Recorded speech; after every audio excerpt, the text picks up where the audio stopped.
రాత్రికాల ప్రార్థన. జీవము కలిగిన దేవా, జీవాధిపతి, స్తోత్రాలయ, స్తుతులు చెల్లిస్తున్నాం అయా. సూర్యోదయం మొదలుకొని కూడా ఈ సూర్యాస్తమయం వరకు మా అందరికీ మీరు చూపించిన ఉన్నతమైన కృప, ఎనలేని కృప అయా, అందును బట్టి స్తోత్రాలు అయ్యా. స్లాడ్ ఈ రోజున మా ప్రయాణాలను మీ క్షేమంగా ముగించుకొనగలిగాము. ఏ ప్రమాదం రాకుండా, ఏ అపాయం మాకు సంభవించకుండా మీ కృపను బట్టి సజీవ సంఖ్యలో నిలవబడి ఉన్నాం నాయన అయా. అదేవిధంగా మా ప్రతి పనిని కూడా ఆశీర్వదించారు. ఏ లోటు ఈరోజు మాకు రాకుండా ప్రతి విషయంలో సమృద్ధిని దయచేశారు అయా.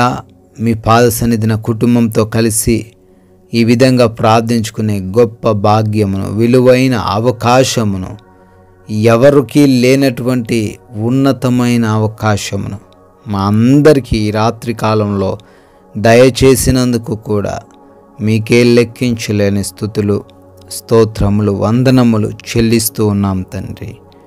రోమీలకు రాసిన పత్రిక 12వ అధ్యాయము 12వ వచనము, శ్రమయందు ఓర్పు గలవారై ప్రార్థనయందు పట్టుదల కలిగి ఉండు అని వాక్యం ద్వారా సెలవిస్తూ ఉన్నారు తండ్రి. అవునయ్యా, మేమందరము కూడా శ్రమలలో తండ్రి ఎటువంటి చెడు నిర్ణయాలు తీసుకొనకుండా ఓర్పుతో ప్రార్థిస్తూ పట్టుదల కలిగి ఉంటే గొప్ప కార్యాలు మీరు మా జీవితంలో చేస్తారు తండ్రి. ఈ రాత్రి కాలంలో ఎవరైతే శ్రమల్లో ఉన్నారో, శ్రమలను చూసి వారు భయపడకుండా, నిరుత్సాహపడకుండా, నా దేవుడు నా రక్షకుడు, నా దేవుడు నాకు సహాయకుడు, నేను ప్రార్థిస్తే నా దేవుడు ఉత్తరం ఇచ్చి నన్ను కాపాడుతాడు అనే నమ్మకంతో ఉండడానికి కృప దయచేయండి. వారిలో తండ్రి పట్టుదల కలిగి ప్రార్థన చేసే హృదయాన్ని దయచేయమని కూడా అయా, మీ ద్వారా వారి సహాయాన్ని పొందుకునే వ్యక్తులుగా కూడా వారిని నిలవబెట్టమని ప్రార్థిస్తున్నాము. ఎస్లాడి రాత్రి సమయంలో ఈ ప్రార్థనలో ఎంతమంది బిడ్డలైతే ఆయా స్థలాల నుంచి ఏకీభవిస్తూ ఉన్నారో వారందరిని బట్టి కూడా పేరు పేరున అడుగుతూ ప్రార్థిస్తున్నాం తండ్రి. మీరే వారందరిని దీవించండి, వారందరినీ ఆశీర్వదించండి. వారి ఆలోచనలు ఏమిటో, వారి దేని కొరకు ప్రార్థిస్తూ ఉన్నారో వాటన్నిటినీ కూడా నెరవేర్చండి అయ్యా. ఎవరైతే అనారోగ్యంతో ఉన్నారో కాలు మొదలుకొని నడి నెత్తి వరకు ఉన్న ప్రతి వ్యాధిని కూడా యేసు నామములో తొలగించండి. అంధకార దురాత్మ శక్తులన్నింటినీ లయపరచండి. మీరే బిడ్డలందరినీ బహుగా దీవించండి అయా. నెమ్మదికరంగా, ప్రశాంతంగా, ఎటువంటి డిప్రెషన్ లేకుండా ఉండే కృప దయచేయండి ప్రభువా. ప్రార్థిస్తున్నాం నాయన. అప్పుల్లో నుంచి కూడా విడుదల దయచేయండి. వారికి ఉన్నటువంటి లోన్స్ నుంచి, వారు కట్టాల్సినటువంటి ఆ బాకీలన్నిటి నుంచి విడుదల దయచేయండి. వారిని స్థిరపరచండి, వారి కుటుంబాన్ని ఆశీర్వదించండి, వారి చేతిలో కష్టార్జితాన్ని బహుగా దీవించండి తండ్రి అయా. యవన బిడ్డలు తల్లిదండ్రులకు లోబడే హృదయాన్ని దయచేయండి అయా. భార్యాభర్తల మధ్య గొడవల నుంచి విడుదల అనుగ్రహించండి నాయన. అదేవిధంగా ప్రభువ, రక్త సంబంధికుల మధ్య ఎన్నో విభేదాలు ఉంటున్నాయి, వాటి నుంచి కూడా విడుదల దయచేయండి అయా. ల్యాండ్ సమస్యల నుంచి, కోర్టు కేసుల నుంచి ప్రత్యేకంగా ప్రతి బిడ్డను విడిపించమని అడుగుతున్నాం తండ్రి.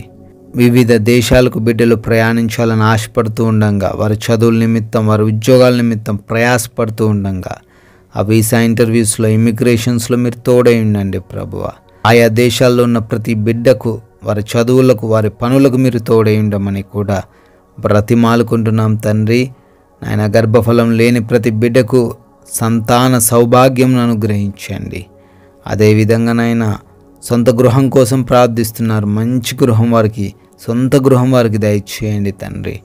అదేవిధంగా ప్రభువా, ఈ రాత్రి కాలంలో ప్రయాణిస్తున్న వారు ఉన్నారు, వారందరికీ మీరు తోడై ఉండండి. పనులు చేసుకుంటున్న వారు ఉన్నారు, ఏ దుష్టుడు వారిని తాకకుండా భద్రపరచండి నాయన అయా. ఈ రాత్రిన మారు మనసు లేని ప్రతి ఒక్కరికి మారు మనస్సును, రక్షణ లేని ప్రతి బిడ్డకు రక్షణ దయచేయమని, ప్రతి విధమైన దురలవాట్ల నుంచి, ఎడిక్షన్స్ నుంచి విడుదలను అనుగ్రహించమని కూడా బ్రతిమాలుకుంటున్నాం తండ్రి ప్రభువా. ప్రమోషన్స్ నిమిత్తం, ట్రాన్స్ఫర్స్ నిమిత్తం, రిటైర్మెంట్స్ నిమిత్తం ప్రార్థిస్తున్నారు, సహాయం దయచేయమని కూడా బ్రతిమాలుకుంటున్నాం ప్రభువా. అయా, మా భారతదేశాన్ని దీవించండి. దేశంలో ఉన్న ప్రజలను ముఖ్యంగా దేశము చుట్టూ ఉన్న సైనికులను కాపాడండి అయ్యా. వారి కుటుంబాలకు మీరు తోడైండండి తండ్రి. ఈ రాత్రి కాల సమయంలో మేమందరము కూడా అలసిపోయిన దేహములతో ఉంటుండగా మంచి నిద్ర మాకు దయచేయండి అయ్యా. ఎవ్వరికి కూడా ఎటువంటి నిద్రలేమి పీడకలల సమస్యలు లేకుండా రాకుండా సహాయం దయచేయండి అయా. దురాత్మ శక్తులు, దొంగలు, హాని కలిగించే పరిస్థితులు, శత్రువులు ఎవరు కూడా తండ్రి మమ్మల్ని ముట్టకుండా ఈ రాత్రంతను మీ యొక్క అగ్ని కంచె మా గృహాల చుట్టూ దయచేయమని, కంటి నిండా సుఖవంతమైన నిద్రను మాలో ఉన్న ప్రతి బిడ్డకు మీరే దయచేయమని తండ్రి, మీ చిత్తమైతే మరలా ఉదయాన్నే మీ పాద సన్నిధిన సజీవులుగా నిలవబెట్టుకుని మిమ్మల్ని స్తుతించుకునే ఆరాధించుకునే అవకాశం అనుగ్రహించమని యేసుక్రీస్తు వారి జీవం కలిగిన నామంలో ఈ ప్రార్థన అడుగుతున్నాం తండ్రి. ఆమెన్.